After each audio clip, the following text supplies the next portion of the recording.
올해부터 우리 교회는 스마트폰을 활용한 디지털 교회 요람으로 이제 전환하게 되었습니다. 새로운 교회 요람 시대가 열렸습니다. 할렐루야. 네, 지난해까지는 우리가 책자를 통해서 요람을 나누었지만 올해는 스마트폰을 활용해서 쉽게 교회 요람을 검색할 수 있습니다. 오랫동안 책자로 사용해 오신 우리 교우들께서는 조금 불편함과 아쉬움을 느낄 수 있을지 모르겠습니다. 그러나 디지털 교회 요람은 언제 어디서나 사용할 수 있어서 매우 유용합니다. 저도 지난주에 한번 설치해 보았는데 만족스러웠습니다. 예배 마치고 나가시면 우리 교우들께서 설치를 도와주실 겁니다. 그래서 새해에는 우리가 교회 요람을 통해서 다시 또 성도의 교제와 나눔을 또 풍성하게 누릴 수 있기를 간절히 소망합니다. 오늘 교회의 새로운 요람에 대해서 말씀을 또 강고도 하고 나누었는데요. 이것은 우리가 사는 시대가 빠르게 변함을 잘 보여주고 있습니다. 이제 우리는 예전과는 조금 다른 사상을 살아가고 있습니다. 이런 새로운 변화에 대해서 우리가 이런 변화를 인식하고 또 지혜롭게 잘 적응할 수 있기를 바랍니다. 미치코 가쿠 타니라고 하는 분이 있습니다. 문학평론가인데 그가 거대한 물결에서 우리가 사는 시대를 북한 시대라고 표현을 하였습니다. 북한은 전쟁터에서 이 변하는 상황을 보여주는 4가지 영어 단어를 말해주고 있습니다. 이 4가지 영어 단어는 우리가 평소에 잘 쓰지 않는 단어인데요. 이 4가지 단어는 volatility, uncertainty, complexity, ambiguity 4가지 단어입니다. 그 뜻은 변동성, 또 불확실성, 복잡성, 모호성이라는 뜻을 담고 있는 단어들이죠. 이 4가지 단어는 현 시대의 특징을 잘 반영하고 있습니다. 우리 삶이 전쟁터와 같이 늘 변하고 있는 것을 우리가 느끼지 않습니까? 상황은 불안정하고 예측하기 어렵고 단순하지 않고 매우 복잡합니다.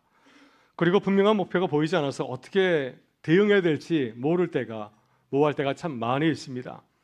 이러한 시대적인 변화 속에서 참 안타까운 것은 우리 다음 세대들 청년들이 교회를 떠나는 경우가 많이 있다고 하는 사실입니다. 이렇게 불안정한 시대일수록 더욱더 하나님의 뜻을 잡고 또 기도하면 참 좋을 터인데 반대로 교회를 떠난 친구들이 참 많이 있다고 하는 것이죠. 2023년 한국기독교 목회자협의회에서 실시한 조사에 따르면 다음 세대가 교회를 떠난 주요 요인을 소개해주고 있습니다. 우리 다음 세대들은 교회에 대한 실망감 때문에 교회를 떠난다고 하는 것입니다. 교회가 어려운 이웃을 돌보지 않을 때, 또 교회의 리더십에 대해서 실망하게 될 때, 그리고 또 교회가 사회적인 책임을 잘 감당하지 못할 때 실망하고 떠날 수 있다고 하는 것입니다. 또 우리 다음 세대들은 교회 안에서의 소통에 대해서 관심을 가지고 있고 또 우리 다음 세대는 우리가 생각하는 것과 달리 영적인 경험을 매우 중요하게 생각하고 있는데요. 교회의 전통적인 예배 형식이 이러한 영적인 필요를 채워주지 못할 때도 마찬가지로 실망하고 교회를 떠나는 경우가 있다고 말해주고 있습니다. 그래서 다음 세대는 새로운 시대를 맞이해서 교회의 변화를 강조하고 있는 것을 보게 됩니다. 여러분 이런 말이 있습니다. 소통이 없으면 고통이 찾아옵니다. 처음 들어보셨습니까? 소통이 없으면 고통이 찾아옵니다. 여러분 소통은 대화하는 것이잖아요. 이 소통은 꼭 이렇게 마주 앉아서 대화하는 것만을 의미하지 않습니다. 우리는 다양한 소통 방법을 가지고 있죠. 따뜻하게 맞이하고 인사하는 것도 좋은 소통 방법 중에 하나이고요. 공동체의 분위기도 매우 중요하게 됩니다. 서로를 이해하고 배려하는 환경에서는 누구든지 자유롭게 의견을 나눌 수 있지만 그렇지 못하고 딱딱한 경우에는 사실 말문을 꺼내기가 무척 어려울 때가 참 많이 있습니다. 우리 다음 세대는 교회에 대한 분명한 기대감을 가지고 있습니다. 우리 청년들은 잘 말하지 않지만 분명한 생각이 있고 또 교회에 대한 자신의 생각을 얘기하고 싶어 합니다.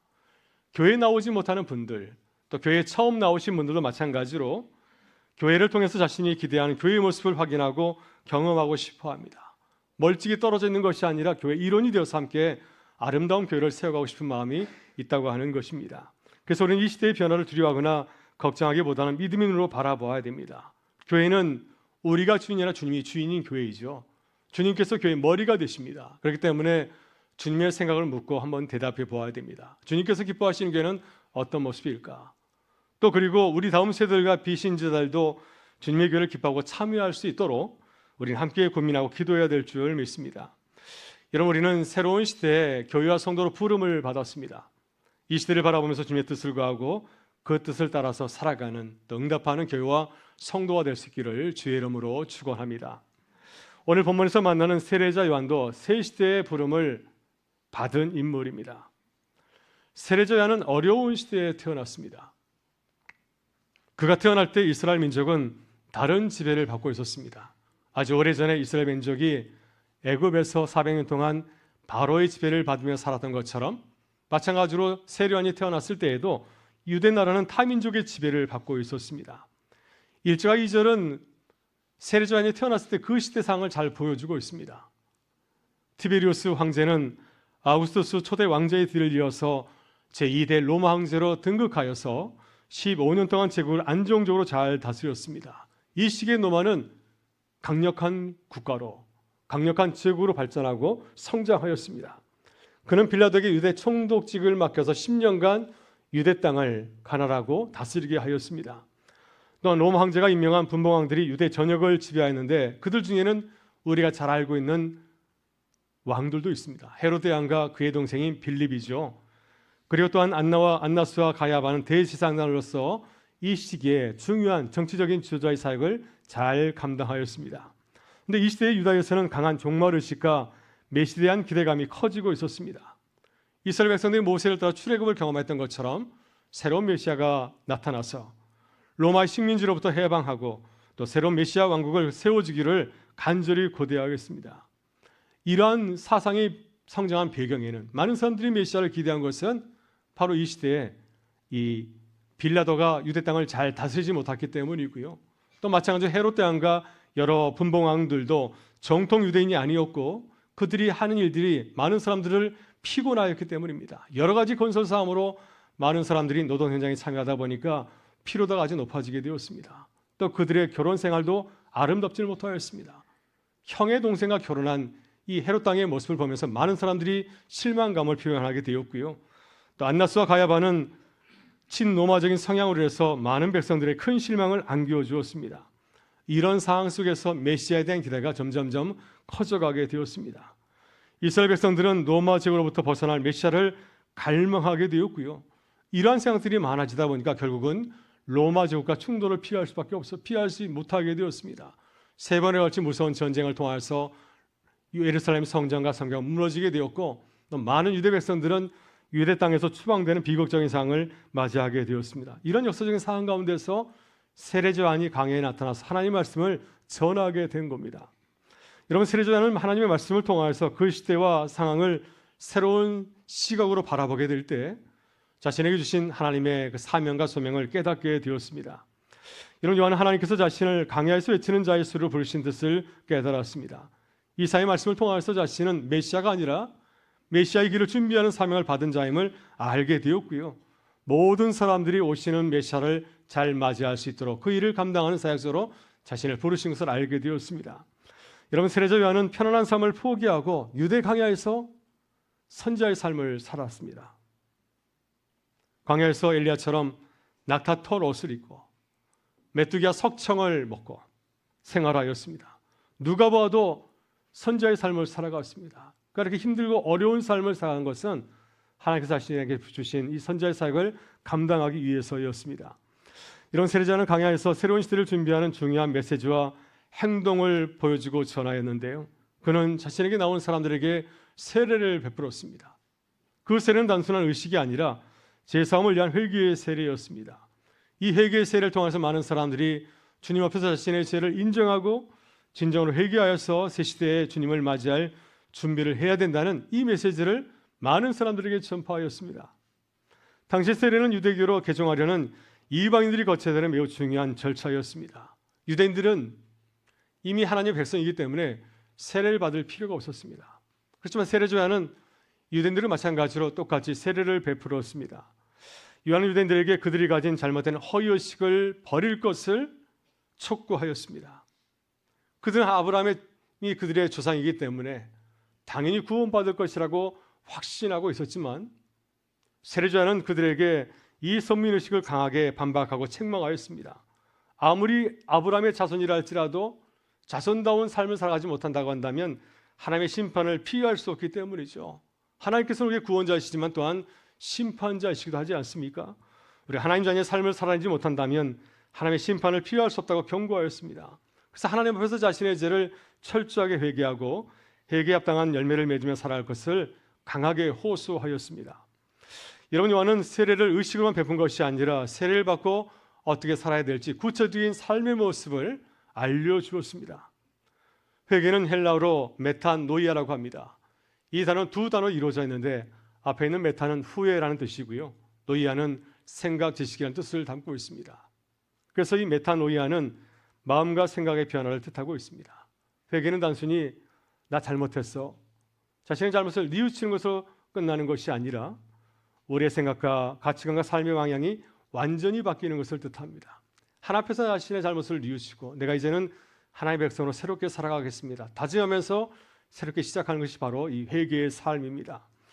요한은 자신에게 찾아온 많은 사람들에게 새로운 삶의 모습을 가르쳐 주었는데 그런 일반 백성들에게는 이웃사랑을 강조하였습니다.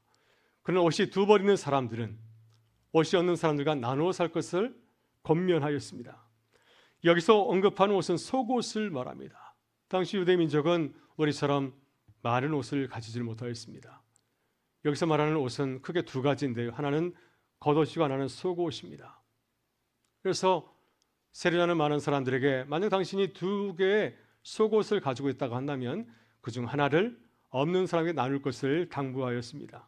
아무리 작은 것이라 할지라도 서로 나누는 삶을 살아가는 것을 강조한 것이죠. 요한은 또한 세리들에게 세리직을 그만두라고 하지 않았습니다. 당시 세리는 많은 사람들에게 죄인으로 간주되지 않았습니까? 그들의 삶이 많은 사람에게 좋은 모습을 보여주지 못하였습니다. 많은 세금을 거두어서 자신의 배를 불렸기 때문이죠. 그런데 세리자는 그들에게 너의 세리를 그만두라고 한 것이 아니라 이제는 정해진 세금만 공정하게 거둘 것을 권하였습니다. 나중에 예수님께서도 세리장에서 삭개오를 만났을 때 과거의 삶을 뉘우치고 다시 새로운 세리의 삶을 살아갈 것을 그들에게 당부하지 않았습니까? 요한은 또한 군인들에게 그들의 직업을 포기하라고 말씀하지 않았습니다. 마태복음 5장 41절을 보게 되면 오리를 가져가자면 10리를 가라는 주님의 말씀이 있습니다. 이 말씀은 이 군인의 특별한 권한을 말하고 있습니다. 로마 병사가 일반인에게 내 짐을 들어라고 하면 민간인은 당연히 그것을 들어줘야 될 의무가 있습니다. 이런 힘을 가진 것이 로마 병사여 또한 군인들의 삶이었는데 세례자는 군인들에게 그들의 임금이 적다는 이유로 자신의 힘을 남용하여서 강도짓을 하거나 또 그리고 약탈을 해서는 안 된다고 경고하였습니다. 군인에게 힘이 있지만 그 힘을 사용하지 아니하고 공정하고 정직하게 자신의 직무를 감당할 것을 당부한 것입니다. 이것이 세례를 받은 군인의 모습이라고 강조한 것입니다. 이런 요한은 광야에서 선지자의 삶을 살면서 사람들에게 참된 회개를 촉구하고 삶의 방향을 변화시키는 메시지를 선포하였습니다. 그가 이렇게 살아간 것은 힘든 삶을 살아내고 회개의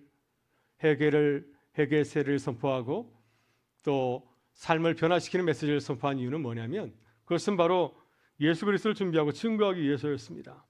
사람들이 세례자에게 찾아와서 당신이 메시아입니까? 라고 물었을 때 그는 자신을 낮추고 그리고 그는 오실 메시아를 증언하였습니다. 여러분 16절과 17절 보게 되면 이 세례자는 자신을 겸손히 낮추고 오실 메시아 예수 그리스도를 이렇게 전하고 있습니다. 우리 16절과 17절의 말씀을 같이 한번 읽어보겠습니다. 요한이 모든 사람에게 대답하여 이르되 나는 물로 세례를 베푸거니와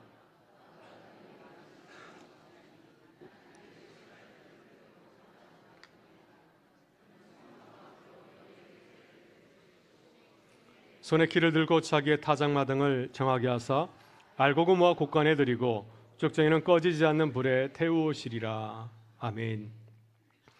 요한이 강야에서 이렇게 말씀을 전하고 세례를 베푸며 살아간 중요한 이유가 있습니다. 그것은 자기를 드러내기 위한 것이 아니라 그리스도를 소개하고 전하기 위해서였습니다. 자신의 구별된 삶을 통해서 예수 그리스도를 증거하고 또 많은 사람들을 그리스도에게 인정하는 것, 이것을 자신의 삶의 목표로 삼았습니다.